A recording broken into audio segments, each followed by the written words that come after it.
Hello and welcome. This is Pavan. आज मैं English series का सेकंड लेक्चर स्टार्ट करने जा रहा हूँ। इससे पिछले वाले लेक्चर में मैंने बात की थी आर्टिकल्स के बारे में। आज का लेक्चर शुरू करने से पहले मैं आर्टिकल्स को रिवाइज करना चाहूँगा। आर्टिकल्स क्या होता है? मैंने आपको बताया था आर्टिकल्स ये तीन वर्ड्स हैं, ए, एन और द। आर्टिकल्स ये ही तीन वर्ड्स हैं। उसके बाद मैंने आपको बताया था कि बाउल क्या होता है। मैंने बोला था कि बाउल लेटर्स जो हैं वो ये 5 वर्ड्स जो हैं इनको हम बाउल लेटर्स बोलते हैं, ए, ई, आई, ओ, यू। और मैंने बताया था जिसके साथ बाउल, अगर जिस वर्ड में बाउल साउंड होगी, जहाँ बाउल साउंड होगी तो वहाँ हम एन लगाएंगे, और जहाँ बाउल साउंड नहीं होगी वहाँ हम ए लगाएंगे। जिस तरह से एक एग्जाम्पल है ए बॉय, क्योंकि बॉय के साथ जो है जो बाउल साउंड नहीं लग रही है बल्कि बी से आवाज़ आ रही है, तो बी से बाउल साउंड में कहीं भी आवाज़ नहीं है। और जिस तरह से एन इंक पार्ट है, तो इंक पार्ट जो है, इंक पार्ट ये साउंड किसकी दे रहा है? स्टार्टिंग में साउंड बाउल की दे रहा है, इसलिए जहाँ पे हमने एन का यूज़ करेंगे। इसके बाद मैंने बताया था आपको डेफिनेट के बारे में और इनडेफिनेट के बारे में। मैंने बोला था डेफिनेट क्या होता है? पक्की चीज़, कोई चीज़ पार्टिकुलर हो। और इंडेफिनेट क्या होता है? जो पार्टिकुलर ना हो बल्कि आम हो। जनरल और पार्टिकुलर का भी ये सेम कंसेप्ट है। उसके बाद मैंने आपको होली बुक्स के बारे में बोला था। मैंने बोला था होली बुक्स क्या होता है, और मैंने बताया था आपको जितनी भी रिलीजियस बुक्स हैं हमारे इंडिया में या कहीं दुनिया में, जितनी भी रिलीजन्स हैं और जो उनकी बुक्स हैं उनको हम होली बुक्स बोलते हैं। जैसे हिंदुओं में गीता हो गई, या मुस्लिम्स में कुरान हो गया, जो और भी बहुत सारी जो रिलीजियस बुक्स हैं उनको हम होली बुक्स बोलते हैं। उसके बाद जो मैंने क्यों बताया था होली बुक्स, क्योंकि इसके साथ हम दी लगाते हैं, क्योंकि ये खास किताबें हैं और जो खास चीज़ें हैं, जो खास जगह हैं, जो खास दरिया वगैरह हैं, वहाँ हम दी का इस्तेमाल करते हैं। और जिस तरह से मैंने आपको बताया रिवर्स, ओशन, माउंटेन्स, जहाँ भी हम दी का इस्तेमाल करते हैं। उसके बाद मैंने बताया आपको कि कहीं पे अगर कोई एडजेक्टिव है कहीं पे, तो वहाँ भी हम दी का इस्तेमाल करते हैं। और डायरेक्शन के साथ भी हम दी का इस्तेमाल करते हैं। अब डायरेक्शंस में 4 ही होती हैं, east west north south. East, west, north और साउथ, ये 4 डायरेक्शंस होती हैं, और इनके साथ भी हम दी का इस्तेमाल लगाते हैं। अगर कहीं पे वेल नोन बिल्डिंग्स हैं वहाँ भी हम दी का इस्तेमाल करेंगे। कोई बैंक्स है, न्यूज़पेपर है, तो उधर हम दी का इस्तेमाल ही करेंगे। उसके बाद मैंने आपको बताया अगर कोई चीज़ अपने में एक ही है उसको भी हम क्या लगाते हैं, उसको भी हम दी का यूज़ करते हैं। और अगर कोई सिंगुलर है, अगर कोई प्लूरल है, अब्स्ट्रैक्ट है और अनकाउंटेबल नाउन है। अब सिंगुलर जहाँ पे होगा, अगर कोई सिंगुलर नाउन होगा वहाँ तो हम ए या एन का यूज़ करेंगे अगर कहीं पे कोई सिंगुलर है। अगर कोई प्लूरल है, जो अब्स्ट्रैक्ट नाउन के साथ भी हम दी का इस्तेमाल करते हैं, और अनकाउंटेबल नाउन के साथ भी हम दी का इस्तेमाल करते हैं। ये हो गया हमारा पिछला जो हमने आर्टिकल के बारे में पढ़ा था। और चलो आज का लेक्चर शुरू करते हैं। आज हम पढ़ेंगे एक्टिव और पैसिव वॉइस के बारे में। एक्टिव और पैसिव वॉइस। अब एक्टिव क्या होता है और पैसिव क्या होता है? जी, इंग्लिश में एक्टिव और पैसिव वॉइस हैं, और मैं आपको बताऊंगा। कोई भी आप सेंटेंस मान लो, जैसे हम बात करते हैं उसको हम सेंटेंस बोलते हैं। अगर कोई भी हम जो बात करते हैं उसको हम सेंटेंस बोलते हैं, मतलब फिक्रा। तो एक सेंटेंस में 3-4 चीज़ों का होना बहुत लाजमी है, जिसमें से सब्जेक्ट आता है, ऑब्जेक्ट है, वर्ब है। ये 3 चीज़ें तो आती हैं, कंपलसरी हैं। हाँ, लेकिन कहीं पे ऑब्जेक्ट नहीं भी हो सकता, लेकिन सब्जेक्ट और वर्ब तो लगते हैं। और सबसे पहले मैं आपको बताऊंगा जो वर्ड्स हम यूज़ करेंगे एक्टिव और पैसिव वॉइस में। पहले तो मैं उन वर्ड्स के बारे में मैं आपको बताऊंगा, उसके बाद हम एक्टिव और पैसिव वॉइस शुरू करेंगे। हम जहाँ पे यूज़ करेंगे, सब्जेक्ट का यूज़ करेंगे, ऑब्जेक्ट का यूज़ करेंगे, वर्ब का यूज़ करेंगे। ट्रांसिटिव वर्ब्स के बारे में भी मैं आपको बताऊंगा, और इंट्रांसिटिव वर्ब्स के बारे में भी मैं आपको बताऊंगा। अब देखिए जी, अगर कोई भी एक सेंटेंस है। जिस तरह से कोई भी मैं एक सेंटेंस लेता हूँ, जैसे ये लिखा हुआ है आई ईट फूड, आई ईट फूड, ये एक सेंटेंस है। इसमें 3 ही वर्ड्स लिखे हुए हैं मैंने, आई ईट फूड। अब मैं बताऊंगा आपको कि सब्जेक्ट क्या है, ऑब्जेक्ट क्या है और वर्ब क्या है। जिस तरह से आई जो है, ये सब्जेक्ट है, और ईट क्या है जहाँ पे वर्ब है, और फूड क्या है, ये ऑब्जेक्ट है। ईट वर्ब है, आई सब्जेक्ट है, और फूड जो है ऑब्जेक्ट है। अब जैसे कि मैंने आपको बताया, एक सेंटेंस को कंप्लीट करने के लिए सब्जेक्ट और वर्ब तो होना बहुत ही ज़रूरी है, और साथ में ऑब्जेक्ट भी लगता है, लेकिन ये ज़रूरी नहीं कि सभी सेंटेंसेस में ऑब्जेक्ट हो। जैसे कि मैंने आपको बताया सब्जेक्ट क्या होता है और ऑब्जेक्ट क्या होता है, और साथ में वर्ब भी जहाँ पे लगी। और अब हम ये देखेंगे सब्जेक्ट क्या होता है। सब्जेक्ट वो चीज़ जिस पे हम फोकस करते हैं और वो जो काम करता है। जिस तरह से जहाँ पे है आई ईट फूड, मैं खाना खाता हूँ, मैं क्या करता हूँ, जहाँ पे सब्जेक्ट कौन है, जो काम करने वाला है, जो काम कर रहा है। आई ईट फूड, मैं खाना खाता हूँ, मतलब आई जहाँ पे सब्जेक्ट है, और ईट क्या है, ये वर्ब है, और ऑब्जेक्ट क्या है, काम किस पे किया जा रहा है, ये फूड पे काम किया जा रहा है, इसलिए फूड ऑब्जेक्ट है। जो काम कर रहा हो उसको हम सब्जेक्ट बोलते हैं, और जिस पे काम किया जा रहा हो उसको हम ऑब्जेक्ट बोलते हैं। सिंपल। जो काम कर रहा हो। दूसरा सेंटेंस हम लेते हैं, जिस तरह से I am reading a letter, ये वाला सेंटेंस मैं लिख रहा हूँ, I am reading a letter. अब जहाँ पे क्या है, मैं क्या कर रहा हूँ, मैं एक खत को पढ़ रहा हूँ, मैं एक लेटर को पढ़ रहा हूँ। तो जहाँ पे सब्जेक्ट पता चल जाएगा, सब्जेक्ट कौन है, जो काम कर रहा है। काम कौन कर रहा है, मैं, सब्जेक्ट। आई क्या है, I am reading a letter. Subject जहाँ पे आई आ गया, और जिस पे काम किया जा रहा है, जो चीज़ जिसको मैं कर रहा हूँ वो लेटर है, मैं लेटर को पढ़ रहा हूँ, और सब्जेक्ट और ऑब्जेक्ट का जहाँ पे फंडा क्लियर। और वर्ब क्या है, वर्ब क्या है, किसी भी काम का होना, कोई एक्शन बताता है। जो वर्ब क्या होता है, जो एक्शन बताता है कि अभी क्या हो रहा है। जिस तरह से जहाँ पे क्या है, मैं क्या कर रहा हूँ, रीड कर रहा हूँ जहाँ पे। अब देखिए, मैंने सब्जेक्ट के बारे में आपको बताया, सब्जेक्ट के बारे में बताया, ऑब्जेक्ट के बारे में बताया, वर्ब के बारे में भी बताया कि कोई एक्शन, जैसे कोई भी एक्शन करता है, उस एक्शन को हम वर्ब बोलते हैं। अब ट्रांजिटिव वर्ब्स क्या होता है और इंट्रांजिटिव वर्ब क्या होता है, अब मैं आपको ये बताऊंगा। देखिए जी, ट्रांजिटिव वर्ब्स वो वर्ब्स होता है जहाँ पे हम, जिस सेंटेंस में हम ऑब्जेक्ट भी लगाते हैं, जहाँ पे ऑब्जेक्ट के बिना कोई मतलब नहीं बनता।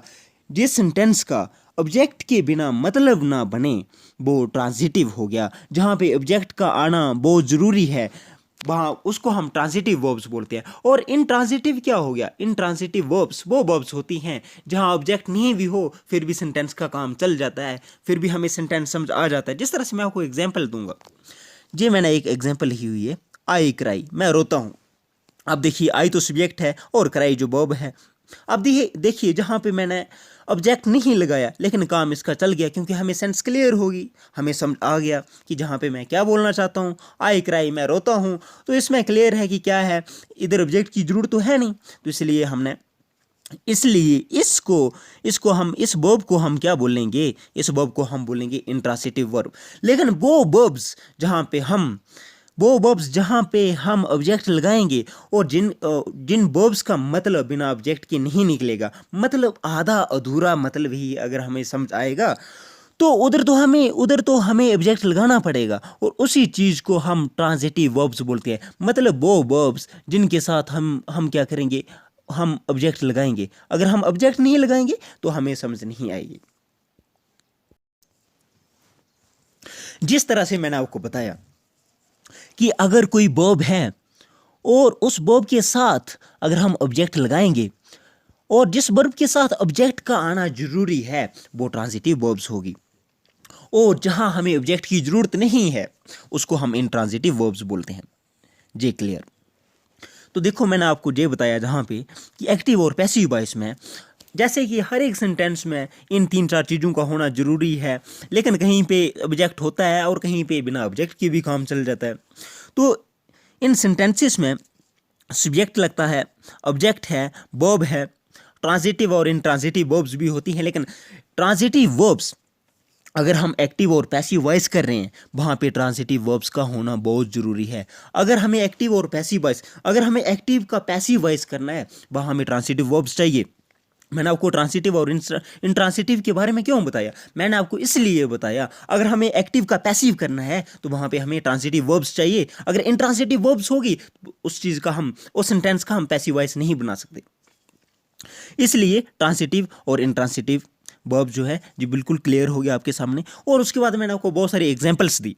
मैंने आपको बताया, जिस तरह से मैं आपको अभी भी बताऊंगा कि जो इंट्रांसिटिव वर्ब्स हैं, जिस तरह से जे है, अब जे है द रेन फेल हैवली। अब द रेन फेल हैवली, अब जहाँ पे सब्जेक्ट भी है, सब्जेक्ट द रेन हो गया, और फेल क्या है, जो वर्ब होगी, और हैवली क्या है, जो कोई, जे ऑब्जेक्ट नहीं है, जे एडवर्ब है। द रेन फेल हैवली, मतलब जहाँ पे ऑब्जेक्ट नहीं है और हमें सेंस क्लियर होगी, इस चीज़ को हम बोलेंगे इंट्रांसिटिव। क्योंकि जहाँ पे जिस वर्ब को ऑब्जेक्ट की जरूरत नहीं होती, उसको हम इंट्रांसिटिव वर्ब्स बोलते हैं। और इंट्रांसिटिव वर्ब्स एक्टिव और पैसिव वॉइस में नहीं आती। अगर किसी सेंटेंस में जे इंट्रांसिटिव वर्ब हो, उसका हम पैसिव नहीं बना सकते। मेरा ये लिखने का जहाँ पे यही मकसद था। अब मैं आपको लास्ट में एक बात बताता हूँ कि जो चीज़ें एक्टिव और पैसिव वॉइस के लिए बहुत ज़्यादा ज़रूरी हैं, मैं उनके बारे में मैं आपको बताता हूँ। सबसे पहले ये देखो, मैंने आपको बोला था एक्टिव वॉइस में हम क्या करते हैं, हम सब्जेक्ट के ऊपर फोकस देते हैं, और पैसिव वॉइस में हम क्या करते हैं, हम ऑब्जेक्ट के ऊपर फोकस देते हैं। अगर एक्टिव है तो सब्जेक्ट है, सब्जेक्ट पे हम फोकस देंगे, सब्जेक्ट पे हम जोर देंगे। अगर हमें पैसिव बनाना हो तो फिर हमें ऑब्जेक्ट को जोर देना पड़ेगा, उस पर फोकस करना पड़ेगा। जिस तरह से एक एग्जांपल है, I am reading a book, ये क्या है, ये एक्टिव वॉइस है। तो एक्टिव में मैंने क्या किया, मैंने अपने पे जोर दिया। आई एम रीडिंग ए बुक, मैंने सब्जेक्ट पे जोर दिया कि मैं किताब पढ़ रहा हूँ। लेकिन कहीं कहीं हालात ऐसे आ जाते हैं कि हमें सब्जेक्ट को नहीं बल्कि ऑब्जेक्ट पे ज़्यादा जोर देना होता है। जिस तरह से मैंने ये भी लिखा कि a letter is being read by me, कि एक लेटर जो है वो मेरे द्वारा पढ़ रहा है। जहाँ पे सेंटेंस पे मैं क्यों एक लेटर को पहले लिख रहा हूँ, क्योंकि मैं लेटर पे ज़्यादा फोकस देना चाहता हूँ, लेटर को ज़्यादा एम्फेसाइज करना चाहता हूँ, इसलिए मैंने पैसिव वॉइस में लेटर को पहले लिखा। और ये रूल्स हैं एक्टिव पैसिव वॉइस के।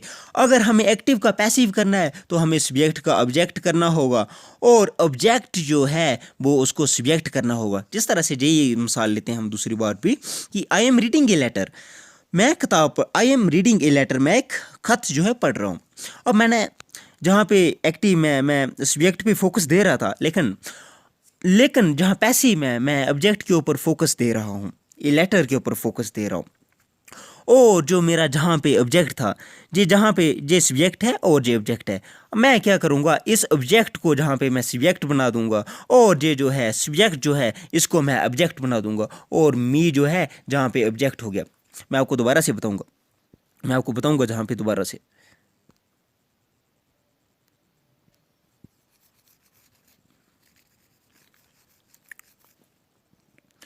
अब देखिए, I am reading a letter, जहाँ सब्जेक्ट पहले आ रहा है और ऑब्जेक्ट बाद में आ रहा है। लेकिन अगर हमें पैसिव करना है तो हमें ऑब्जेक्ट को पहले लाना है और सब्जेक्ट को लास्ट में रखना है। ये चीज़ क्लियर, क्योंकि हम एक्टिव में सब्जेक्ट पे जोर देते हैं और पैसिव में हम ऑब्जेक्ट पे जोर देते हैं, ऑब्जेक्ट को फोकस करते हैं। और जो हमारा रूल ये बोलता है अगर हमें एक्टिव का पैसिव करना है तो हमें सब्जेक्ट का ऑब्जेक्ट करना होगा, सब्जेक्ट का हमें ऑब्जेक्ट करना होगा, और ऑब्जेक्ट का हमें सब्जेक्ट करना है। और वर्ब की कोई भी फॉर्म हो, अगर एक्टिव में वर्ब की कोई भी फॉर्म हो, उधर हमें थर्ड फॉर्म ही लगानी है। अगर कोई भी वर्ब है तो उधर हमें ज़रूरी है कि हम थर्ड फॉर्म ही लगाएं। जब हम कन्वर्ट करेंगे एक्टिव को पैसिव में तो वर्ब की थर्ड ही फॉर्म लगेगी। अगर कोई भी टेंस क्यों नहीं हो, वहाँ हम वर्ब की थर्ड ही फॉर्म लगाएंगे। तो आज मैंने आपको सिर्फ बेस तैयार करने की कोशिश की कि एक्टिव क्या होता है, पैसिव क्या होता है, सब्जेक्ट क्या है, ऑब्जेक्ट क्या है, वर्ब क्या है, ट्रांसिटिव वर्ब्स क्या है और इंट्रांसिटिव वर्ब्स क्या है। आज मैंने सिर्फ बेस तैयार करने की कोशिश की, और जो भी इसके फार्मूलाज हैं वो मैं कल शुरू करूँगा, और मैं आपको कल बताऊँगा कि कौन सा फार्मूला कहाँ पर लगता है, और प्रेजेंट के साथ क्या लगता है, पास्ट के साथ क्या लगता है, और फ्यूचर के साथ क्या लगता है। मैं एक बार दोबारा से आपको बताता हूँ कि मैंने आपको क्या बताया। मैंने आपको बताया कि एक सेंटेंस को कंप्लीट करने के लिए सब्जेक्ट की ज़रूरत पड़ती है, ऑब्जेक्ट की ज़रूरत पड़ती है, वर्ब की ज़रूरत पड़ती है, लेकिन कहीं पे ऑब्जेक्ट ना भी हो फिर भी काम चल जाता है। और मैंने आपको बताया सब्जेक्ट क्या होता है। सब्जेक्ट वो जो काम करने वाला हो, और ऑब्जेक्ट क्या है, ऑब्जेक्ट जिस पे काम किया जा रहा हो। और वर्ब क्या है, वर्ब वो काम, एक्शन कि क्या हो रहा है। ठीक है, मैंने आपको बताया सब्जेक्ट और वर्ब जो हैं वो तो कंपलसरी हैं एक सेंटेंस को कंप्लीट करने के लिए। और मैंने आपको बताया कि कुछ वर्ब्स जो होती हैं वो ट्रांसिटिव होती हैं और कुछ वर्ब्स जो है वो इंट्रांसिटिव्स होती हैं। और ट्रांसिटिव वर्ब्स जो होती हैं वहाँ पे हमें ज़रूरी है कि हम सब्जेक्ट के साथ वर्ब भी हो और फिर ऑब्जेक्ट भी हो। ऑब्जेक्ट का होना इन सेंटेंसेस में ज़रूरी है, इन वर्ब्स के साथ ऑब्जेक्ट का होना ज़रूरी है। ज़रूरी क्यों है? ज़रूरी इसलिए है, अगर हम ऑब्जेक्ट नहीं लगाएंगे तो हमें पूरी बात समझ नहीं आएगी। जिस तरह से मैं आपको बोलूँगा कि आधा अधूरी बात अगर मैं बोलूँगा तो वो क्या होगी, वो तो फिर उधर तो हमें ऑब्जेक्ट लगाना पड़ेगा, उस बात को तो हमें पूरा करना पड़ेगा, ऑब्जेक्ट को हमें लगाना पड़ेगा। अगर हम ऑब्जेक्ट नहीं लगाएंगे तो वो बात हमें समझ नहीं आएगी। इसलिए हमें ट्रांसिटिव वर्ब्स में हम ऑब्जेक्ट लगाएंगे, और इन ट्रांसिटिव वर्ब्स में हम क्या करते हैं, वहाँ हम ऑब्जेक्ट नहीं लगाते, हमारा वर्ब के साथ ही काम चल जाता है। हमें समझ आ जाता है कि जहाँ पे कहने वाला क्या कह रहा है। तो जो इसके फार्मूलेज वगैरह हैं वो हम कल शुरू करेंगे। और अगर इसमें अगर कोई आपको कन्फ्यूज़न हो, अगर कहीं पे अगर समझ नहीं आई होगी तो आप कमेंट बॉक्स में लिख सकते हैं। मैं नेक्स्ट लेक्चर में उस चीज़ को दोबारा से बताऊंगा। चलो इसी के साथ ये लेक्चर ख़त्म करते हैं। Thank you and bye.